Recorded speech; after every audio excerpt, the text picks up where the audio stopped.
Viral CCTV, pulis tinanggal sa serbisyo. Matapos umano'y pang-aabuso sa asawa.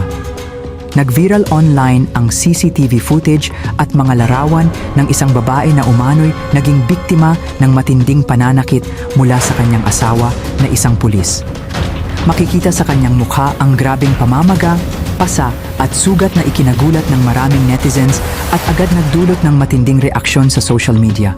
Ayon sa mga ulat, mabilis na kumilos ang mga awtoridad matapos kumalat ang insidente, dahilan upang masuspinde at tuluyang matanggal umano sa serbisyo ang nasabing pulis habang isinasagawa ang investigasyon. Marami ang nananawagan ng hustisya para sa biktima at mas mahigpit na aksyon laban sa anumang uri ng domestic violence.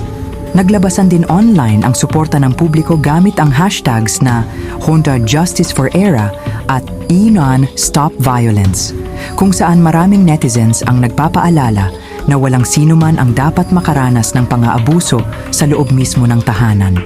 Ang insidenteng ito ay muling nagbukas ng diskusyon tungkol sa karahasan laban sa kababaihan, accountability ng mga nasa kapangyarihan at kahalagahan ng pagprotekta sa karapatang pantao.